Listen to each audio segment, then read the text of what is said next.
ఈ యొక్క ఈస్టర్ సందర్భంగా ప్రభు అయినటువంటి యేసుక్రీస్తు వారు మరణాన్ని జయించి తిరిగి లేచి పునరుద్ధానుడై మనలో ఉన్నటువంటి మరణ బంధకాలను తెంచివేసి ఈనాడు మనకు కూడా మరణ బంధాలను విడిపించి ఆయనతో పాటు కూడా సజీవులను మనం ఇచ్చినందుకై సమస్త మహిమ ఘనత ప్రభు వారికే చెందుగాక. ఆమేన్. రండి ప్రియులారా, మత్తయి సువార్త 28వ అధ్యాయము, మత్తయి సువార్త 28వ అధ్యాయము మొదటి నుంచి కొన్ని వచనాలు చదువుకొని ప్రభువును ఆరాధిద్దాం. విశ్రాంతి దినం గడిచిపోయిన తరువాత ఆదివారమున తెల్లవారుచుండగా మగ్దలేని మరియయు వేరొక మరియయు సమాధిని చూడవచ్చింది. ఇదిగో ప్రభువు దూత పరలోకము నుండి దిగి వచ్చి రాయి పొర్లించి దాని మీద కూర్చునేను. అప్పుడు మహా భూకంపం కలిగిను. ఆ దూత స్వరూపము మెరుగువలే ఉండెను. అతని వస్త్రము హిమమంత తెల్లగా ఉండెను. అతనికి భయపడుట వలన కావలి వారు వణికి చచ్చిన వారి వలె ఉండిరి. దూత ఆ స్త్రీలను చూచి, మీరు భయపడకుడి, సిలువ వేయబడిన యేసును మీరు వెతుకుతున్నారని నాకు తెలియదు. ఆయన ఇక్కడ లేడు, తాను చెప్పినట్టే ఆయన లేచి ఉన్నాడు. రండి, ప్రభువు పండుకొనిన స్థలం చూచి త్వరగా వెళ్ళి ఆయన మృతులలో నుండి లేచి ఉన్నారని ఆయన శిష్యులకు తెలియజేయండి. చాలు పిల్లరా, ప్రార్థించుకొని ప్రభువును ఆరాధించడానికి ఆయన సన్నిధిని లేఖనాల కొరకు ప్రార్థించుకున్నాం. పిల్లరా, ప్రభు కలిగిన నాయన, ప్రేమ నమ్మకం కలిగిన తండ్రి, మహాగణుడా, స్తోత్రార్హుడా, మీ వందనాలు. మీకు కృతజ్ఞతలు చెల్లిస్తున్నాను నాయన. ఈ యొక్క పునరుద్ధాన ఆదివారం, ఈ యొక్క ఈస్టర్ సందర్భంలో ప్రభువా, మీ యొక్క సన్నిధానంలో వాడని నిష్ప్రయోజకుడు నాయన, బుద్ధిహీనుడును, అవివేకిని, అవిధేయుడు నాయన, నాయన నీ కనికరమును బట్టి, నీ ప్రేమను బట్టి ఆయన ఈనాడు నిలబెట్టి పరిశుద్ధులైన ప్రభా, పనికి మారినటువంటి వాడు నాయన నేను కూడా మిమ్మల్ని ఆరాధించాలని, ఘనపరచాలని, స్తుతించాలని నాయన నాకు ఇచ్చినటువంటి ఈ జీవాన్ని బట్టి మీకు కృతజ్ఞతార్పణలు చెల్లిస్తున్నా. చదవబడినటువంటి లేఖనాలను ప్రభా మీరుగా ఉండి మాట్లాడండి నాయన. నాయన మా యొక్క జ్ఞానము, మా యొక్క ఆలోచన విధానం బుద్ధిహీనమైనది, నీచమైనది నాయన. నీవు మాత్రమే నాయన మహిమనందునట్లుగా నాయన మాతో మాట్లాడి మహిమనందమని ప్రభు క్రీస్తు యేసు నామములో ప్రార్థించి స్తుతించి అడిగి వేడుకుంటున్నాం ప్రభు తండ్రి. ఆమేన్. ప్రభునందు ప్రియమైన దేవుని బిడ్డలారా, ఈ యొక్క ఈస్టర్ సందర్భాన్ని మనమందరము కూడా ప్రతి సంవత్సరము జ్ఞాపకం చేసుకుంటా ఉన్నాం. నిజముగా యేసు ప్రభు వారు ఈ లోక మానవాళి అందరి నిమిత్తం చనిపోయి ఆ యొక్క 3వ దినాన తిరిగి లేచిన కారణాన్ని బట్టి మనం ఈ యొక్క ఈస్టర్ను జరుపుకుంటా ఉన్నాం. అయితే ఎప్పుడైతే మన హృదయాల్లో మన పాపాలకు ప్రతిగా ఆయన మరణం పొందాడని, మన పాపపు జీవితాన్ని ఆ యొక్క కలువరి కొండ మీద, సిలువ మ్రాను మీద ఆయన మోపి ఆయనతో పాటు మరణానికి జయాన్ని, మన యొక్క పాపపు గుట్టను విడిపించి మనకు నూతనమైనటువంటి పునరుద్ధాన జీవితాన్ని ఆయనతో పాటు కూడా కలిగించాడని, ఎప్పుడైతే ఆయన యందు విశ్వాసం ఉంచి ప్రభు యొక్క రక్తంలో కడుక్కుని ఉన్నామో అప్పుడే నీవు నేను ఆయన యొక్క పునరుద్ధాన బలము ఆయన యొక్క శక్తిని అనుభవిస్తూ దినదినము కూడా ఆయనలో వర్ధిల్లుతున్నటువంటి వారమై ఉన్నాం. ఆ కారణాన్ని బట్టి ప్రతి దినము ప్రతి గడియ మనల్ని మనం పరిశీలించుకుంటూ ఇదిగో మనలో ఉన్నటువంటి పాపపు స్వభావం ఏదైతే ఉందో, ఆ ప్రాచీన నడవడిక ఏదైతే ఉందో, అది క్రీస్తు రక్తం చేత కడగబడినది మొదలుకొని దినదినము కూడా ఆయన యొక్క పునరుద్ధాన బలము ద్వారా మనము అంచెలంచెలుగా ఎలాగూ దేవుని యొక్క వాక్యము చేత కట్టబడుతున్నామో, ఎలాగూ ఆ యొక్క శక్తిని పుంజుకుంటూ ముందుకు కొనసాగుతూ ఉన్నామో, అది మనము పరిశీలన చేసుకుంటూ ముందుకు కొనసాగే ఈ యొక్క ఆత్మీయ అనుభవాన్ని మనం పొందుకుంటూ ముందుకు కొనసాగుతూ ఉంటామో, అదే మన ఆరాధనకు రుజువై ఉన్నదని వాక్యం తెలియపరుస్తా ఉంది పిల్లారా.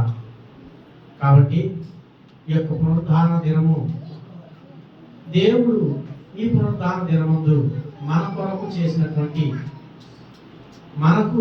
చేసినటువంటి ఉపయోగాలను కొన్ని జ్ఞాపకం చేసుకున్నాను పిల్లారా.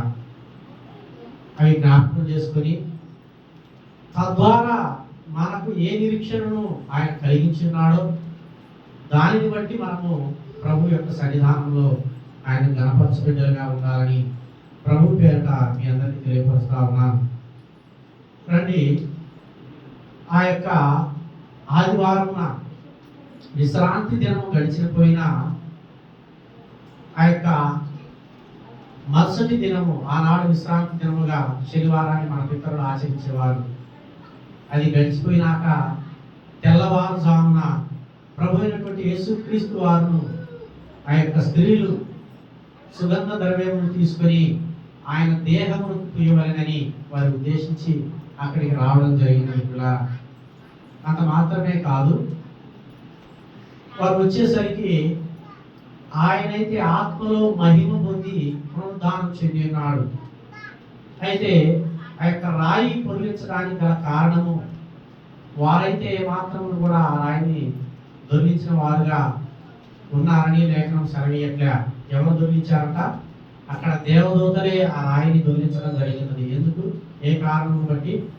ఎందుకంటే ప్రధాన యాజకులు ముందుగానే ఆ మాట తెలియపరుచున్నాడు పిలాతు రాజుకి, ఆ యొక్క గవర్నర్కు. ఏమని? అయ్యా, ఆయన సజీవులుగా ఉన్నప్పుడే ఆ వంచకుడు 3వ దినాన లేస్తానని వారితో చెప్పి ఉన్నాడు కనుక వారి యొక్క శిష్యులు ఆయన ఎత్తుకొనిపోయి మనల్ని వంచకులుగా చేస్తారేమో అని ఆ యొక్క సమాధికి మీరు కాపలగా ఉంచాలని అక్కడ సెలవు పుచ్చుకున్నారు ఆ ప్రధాన యాజకులు. ఆ యొక్క గవర్నర్ దగ్గర, పిలాతు దగ్గర సెలవు పుచ్చుకొని పెద్ద బండను ఆ యొక్క సమాధి ముందర అడ్డబండగా నిలిపి దాన్ని ఏం చేశారు? పిలాతు రాజు యొక్క అధికార ముద్రికను ముద్రించడం జరిగినది. ఎవరైనా ఆ ముద్రికను తీసి ఆ బండను తొలగిస్తే వాడు మరణానికి పాత్రుడే కదా, రాజు యొక్క ముద్రికను తొలగించిన వాడు. కాబట్టి దేవుడైతే ఆదివారం తెల్లవారుజామున ఆయన మహిమ స్వరూపుడై పునరుద్ధానం చెందినాక తెల్లటి తేజస్సుతో ఆయన మహిమలో చెందినప్పుడు కాపల ఉన్నటువంటి వారు, ఆ సైనికులు వణికి చచ్చిన వారి వలె ఉన్నారని వాక్యం తెలియపరుస్తా ఉంది. అయితే మరి ఆయన శిష్యులైతేనేమి, ఆయన ఎందుకు విశ్వాసం ఉంచిన వారైతేనేమి, ఆయన తిరిగి లేచినాడు, ఆయన సజీవుడిగా ఉన్నప్పుడే తన శిష్యులకు ముందుగానే చెప్పబడినటువంటి రీతిగా ఆయన సజీవుడై ఉన్నాడని ఆ బండను తొలగించింది మాత్రము దేవదూతలని లేఖనం సెలవిస్తా ఉంది. నరులు తొలగించలేరు, ఎందుకంటే వారికి కూడా మరణం పొందుతుందని. అయితే దేవుడు ముందుగా చెప్పిన లేఖనాన్ని ఈ యొక్క శిష్యులు, ఆయన ఎందుకు భయభక్తులు లేనటువంటి స్త్రీలు ఆ బండను తొలగించిన కారణాన్ని బట్టైనా ఆయన ముందుగా చెప్పబడినటువంటి లేఖనాన్ని గుర్తెరుగుతారేమో అని దేవదూతలను పంపించి ఆ యొక్క బండను తొలగించడానికి కారణమైనటువంటి. అయితే ఆయన మరణము చెంది పునరుద్ధానం చెందినటువంటి ఈ భాగంలో క్రీస్తు రక్తం చేత కడగబడినటువంటి మనకు ఆయన కలిగించినటువంటి ఉపయోగాలుగా ఆయన నిమిత్తము మనం ఎదురు చూడవలసినటువంటి నిరీక్షణకు నిమిత్తముగా కొన్ని భాగాలు మనం జ్ఞాపకం చేసుకున్నాం పిల్లారా. ఈ యొక్క పునరుద్ధాన దినమందు, ఈ యొక్క ఈస్టర్ సందర్భమందు అయితే ఆయన 3వ దినాన చనిపోయి తిరిగి లేచి పునరుద్ధానం చెందినాక మానవులకి, క్రీస్తునందు విశ్వాసం ఉంచిన వారికి ఒకటి జ్ఞాపకం చేస్తా ఉన్నాడు. మనుష్య రీతిగా ఆయన భూలోకానికి దిగివచ్చి ఆయన మరణం ఉంది తిరిగి లేచే ఆ యొక్క గొప్ప భాగ్యం, ఆ శక్తి మనిషి కుమారునికి మాత్రమే ఉన్నదని ఆయన మనకు రుజువు చేస్తా ఉన్నాడు. రెండవ భాగముగా అంత మాత్రమే కాదు, పునరుద్ధాన శక్తి ప్రభు అయినటువంటి యేసుక్రీస్తు వారుగా యొక్క మానవ కుమారుడిగా తిరిగి రావడమే కాదు, ఈయన దేవుని కుమారుడై ఉన్నాడని రుజువు చేయడం జరుగుతూ ఉన్నది. మరి భూమి మీద నరుడిగా మానవ దేహంగా జన్మించినటువంటి ఏ వ్యక్తి అయినా కూడా చనిపోయి తిరిగి లేచినటువంటి దాఖలాలు యొక్క ప్రపంచంలో ఎక్కడా కూడా లేదు. అది మానవ కుమారునిగాను దైవ కుమారునిగాను పునరుద్ధానము చెందినటువంటి ఏకైక వ్యక్తిగా ప్రభు అయినటువంటి యేసుక్రీస్తు వారు మాత్రమే ఈ భూలోకంలో కనబడుతున్నట్లుగా ఆయన రుజువుపరుచుకున్నటువంటి వ్యక్తిగా మనం చూడగలుగుతాం పిల్లారా. ఆ యొక్క గొప్ప ధన్యత ఈనాడు నీకు నాకు మనకు కూడా కలుగజేసినాడు. ఆనాటి దినాలలో కూడా సదుకయులు పరిసయ్యులు కూడా పునరుద్ధానం మీద వారికే నమ్మిక లేనటువంటి సందర్భాలు మన పితరులలో. ఒకరైతే పునరుద్ధానం ఉన్నదని ఒకరు అంటుంటారు, ఒకరైతే పునరుద్ధానమే లేదని ఒకరు అంటా ఉంటారు. అయితే క్రీస్తు రక్తము చేత కడగబడినటువంటి ఈ విశ్వాస సంఘముగా సమకూర్చబడినటువంటి మనకు కూడా ఆ నిరీక్షణను ప్రభు అయినటువంటి యేసుక్రీస్తు వారు ఈ యొక్క పునరుద్ధాన ఆదివారం ఆయన సజీవుడై తిరిగి లేచి మనల్ని కూడా లేపి మనము కూడా పరలోక స్వాస్థ్యం పొందుకోగోరే వారిగా ఉన్నామనే నిరీక్షణ మనకు కలుగజేసినాడు. ప్రైజ్లా ఎంత గొప్ప భాగ్యం అండి. దేవుడు ఆయన పునరుద్ధానం చెంది మనము కూడా పునరుద్ధానమై సజీవులమై ఆయనతో పాటు కూడా ఆయన రాజ్యంలో చేరుతామనేటువంటి నిరీక్షణ, అట్టి విశ్వాసాన్ని ఈనాడు మనకు రుజువై ఉన్నదని దేవుని యొక్క లేఖనం తెలియపరుస్తూ ఉంది. మరొక యొక్క కాలంలో ఆయన పునరుద్ధానం చెందినాక మరి ఒకటి ఆయన పునరుద్ధానాన్ని బట్టి ఒకటి రుజువైతా ఉన్నది లేఖనాలను బట్టి. పాత నిబంధన కాలంలో దేవుని యందు పరిశుద్ధులుగా జీవించినటువంటి పాత నిబంధన భక్తులు కూడా యేసుక్రీస్తు వారు మరణం ఉంది పునరుద్ధానం చెందిన కారణాన్ని బట్టి ఆ యొక్క పరదేశం అనేటువంటి లోకానికి పాతాళంలో ఉన్నటువంటి పాత నిబంధన భక్తులను సైతము ఆయన పునరుద్ధానము అయిన కారణాన్ని బట్టి వారిని కూడా సజీవులుగా మన యొక్క పితరును సజీవులుగా లేపి పరదేశంలో నిలిపి ఉన్నాడని ఈ యొక్క పునరుద్ధానం రుజువు చేస్తా ఉంది పిల్లారా. అందుకే మత్తయి సువార్త 27వ అధ్యాయము 53వ వచనం నుండి మనం చదివినట్లయితే మన పితరులైన దేవాది దేవుని యందు పరిశుద్ధులుగా జీవించినటువంటి భక్తులు సైతము లేవడం జరిగినదని లేఖనాలు స్పష్టంగా మనకు తెలియపరుస్తా ఉంది. చదవండి. వారు సమాధులలో నుండి బయటికి వచ్చి ఆయన లేచిన తరువాత పరిశుద్ధ పట్టణంలో ప్రవేశించి అనేకులకు అగబడిరి. శతాధిపతియు అతనితో కూడా యేసును కావలిన వారు భూకంపమును జరిగిన కార్యములన్నిటిని చూచి మిక్కిలి భయపడి ఈయన నిజముగా దేవుని కుమారుడని చెప్పుకునేది. Praise the Lord. దేవునికి మహిమ కలుగును గాక. ఆమేన్.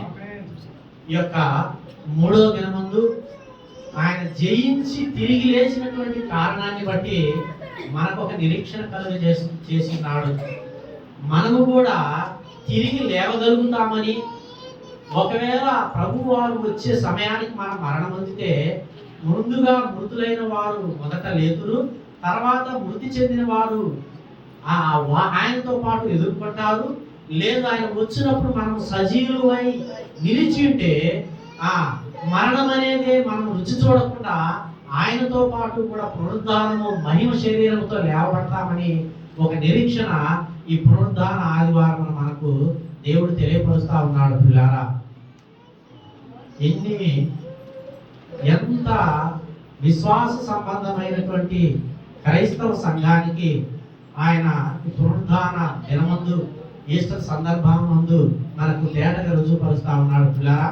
అంత మాత్రమే కాదు, 4వ భాగంగా తను తాను దేవుని కుమారుడుగా ఆయన తిరిగి లేచాడని రుజువుపరుస్తా ఉన్నాడు.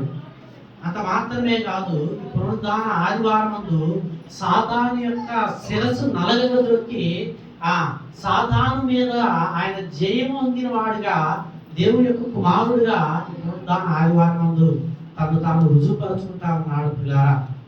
అంత మాత్రమే కాదు, ఆయన యేసు ప్రభువారు భూమి మీద పుడతాడని, ఆయన 33.5 సంవత్సరాలు స్వార్థ ప్రకటిస్తాడని, సర్వ మానవాళి పాపముల నిమిత్తము ఆయన కలువరి కొండ మీద మరణం పొంది 3వ దినమున తిరిగి లేస్తాడని అనేకమైనటువంటి లేఖనాలు తెలియపరిచినటువంటి రీతిగా లేఖనాలన్నిటినీ కూడా ఆయన రుజువుపరుచుకుంటూ తానే దేవుని కుమారుడని లేఖనాలను నెరవేర్చుకుంటూ ఆయన 3వ దిన పునరుద్ధారమై ఉన్నాడండి. అది మన యొక్క క్రైస్తవ సంఘానికి, మన యొక్క విశ్వాసానికి బలమైనటువంటి స్తంభముగా దేవుడు మనకు తేటగా రుజువుపరుస్తా ఉన్నాడు. ప్రభునందు ప్రియమైన దేవుని బిడ్డలారా, ఇంత గొప్ప భాగ్యాన్ని ఒక క్రైస్తవులుగా క్రీస్తు రక్తము చేత కడగబడినటువంటి బిడ్డలుగా మనకు ఆ నిరీక్షణ కలుగజేస్తా ఉన్నాడు. ఈ యొక్క ఈస్టర్ సందర్భాన్ని బట్టి ఇది దినదినము దేవుని యొక్క ఆత్మలో వర్ధిల్లుచున్నటువంటి వారు పొందుకునేటువంటి ఆ యొక్క ఆనందము అది వివరించలేనిది. అందుకే దినదినము కూడా దేవుని యొక్క సన్నిధానంలో ఆయన ఆరాధించి బిడ్డలమై ఉన్నాము, బదులమై ఉన్నామని వాక్యము తేటగా తెలియపరుస్తా ఉంది పిల్లారా. కనుక వాక్యము లేఖనము సెలవిస్తాది. కీర్తనల గ్రంథము 68వ అధ్యాయం 18వ వచనంలో ఒకసారి మనం చూసినట్లయితే, పాత నిబంధన భక్తులను సైతము చెరను చెరగా పాతాళంలో ఉంచగా, ఆ చెరను చెరగా పాతాళంలో ఉంచకుండా ఆయన పరదేశి అయినటువంటి ప్రాంతాన్ని, దేశాన్ని మన కొరకు సిద్ధపరిచారు ఆ యొక్క 3వ దినాన పునరుద్ధానం చెందినాక. అందుకే కదా దొంగతో నీవు నేడు నాతో కూడా పరదేశులో ఉంటావు అని ఆయన పలకడం జరిగినది. ఈ యొక్క పునరుద్ధానము చెందిన కారణాన్ని బట్టి మన యొక్క పరదేశి అనేటువంటి దేశాన్ని ఆ విశ్వాస సంబంధులైనటువంటి మన కొరకు ఆ దేశాన్ని సిద్ధపరిచున్నాడు. మరణం పొంది ఆయన తిరిగి మరలా వచ్చి తీర్పు కాలం జరిగే వరకు కూడా క్రీస్తునందు మృతులైనటువంటి వారు ఆ పరదేశంలో నిత్య బిడ్డలుగా ఉండటానికి ఈ పునరుద్ధానం ఒక ఆధారంగా ఉన్నది. కాబట్టి ప్రభునందు ప్రియమైనటువంటి దేవుని బిడ్డలారా, ఈ యొక్క పునరుద్ధాన ఆదివారమున దేవుని యొక్క సన్నిధానంలో ఆరాధించు బిడ్డలుగా మనం కూడి వచ్చినటువంటి మనం అందరం కూడా ఇదిగో మరణమందు ఆ యొక్క దేవుడు మరణాన్ని జయించి తిరిగి లేచి ఈనాడు ఈ యొక్క ఈస్టర్ సందర్భాన్ని జరుపుకుంటాము. పండగగా, అలవాటుగా, ఆనందంగా, సంతోషంగా మనం జీవించాలనేటువంటి అలవాటు కాదు దేవుడు మనకు నేర్పెడుతూ ఉన్నది. ఒక క్రీస్తునందు నమ్మిక ఇచ్చి ఆయన యొక్క రక్తం చేత కడగబడి దినదినము ఈ లోక శరీర ఇచ్చలను నీవు నేను అణచివేసుకుంటా ఉన్నాము. నిజమే కదా? ఈ పాపపు దేహములో ఉన్నటువంటి మనము సహోదరుని సైతం ప్రేమించలేనటువంటి శరీర ఇచ్చ కలిగినటువంటి మనము దేవుని వాక్యమందు దేవుని రక్తము చేత కడగబడి భయముతో వరుగుతో నా సహోదరుని నేను ప్రేమింపవలనని వాక్యం తెలియపరుస్తా ఉంది. కాబట్టి వారి యందు నాలో ఏమాత్రం కూడా అసూయ, కక్ష, క్రోధము నాలో ఉండకూడదనేటువంటి ఆ యొక్క స్వభావాన్ని అణచివేసుకోవడానికి గల కారణము దేవుని యందు నిరీక్షణ.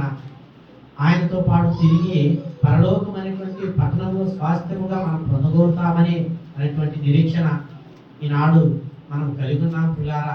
అంత మాత్రమే కాదు, ఈ యొక్క శరీరమందు ఏదైతే పాపము మనల్ని ఏలుబడి చేస్తుందో దాన్ని అంతటిని కూడా ఇంద్రియ నిగ్రహం గల ఆత్మచేత నడిపింపబడుచు మనము దినదినము నలగొట్టుకోవడానికి గల కారణము మనము కూడా క్రీస్తు ప్రభు వారితో పాటు పునరుద్ధానం చెంది ఆ యొక్క రాజ్యంలో నిత్య స్వాస్థ్యములుగా మనం నడగలుగుతామని ఇట్టి భాగ్యాన్ని క్రీస్తు రక్తం చేత కడగబడినటువంటి బిడ్డలకు మాత్రమే, ఆయన గుర్తెరిగి దినదినం ఆయన రుచించినటువంటి బిడ్డలకు మాత్రమే, ఆయనతో పాటు నలగగొట్టుకొనొచ్చు, సిలువను మోచుకొనొచ్చు ఆ ముందు కొనసాగే బిడ్డలకు మాత్రమే ఈ భాగ్యమని ఈ పునరుద్ధాన ఆదివారము, ఈ పునరుద్ధాన శక్తి బలము మనమందరము కూడా మనకు తెలియపరుస్తా ఉంది పిల్లారా. కాబట్టి ప్రతి ఒక్కరూ కూడా దేవుని యొక్క సన్నిధానంలో ఆరాధించగా, దేవుని యొక్క సన్నిధానంలో ఆత్మతో సత్యంతో పూర్ణ అంగీకారంగా మనము ఆయన ఆరాధించాలని ప్రభు పేరు మీ అందరికీ తెలియపరుస్తూ ఈ మాటలు ముగిస్తూ ఉన్నాను. రైతుల సమయం ఇచ్చినటువంటి దేవుడు సమయాన్ని చెప్తా ఉన్నాను. రైతుల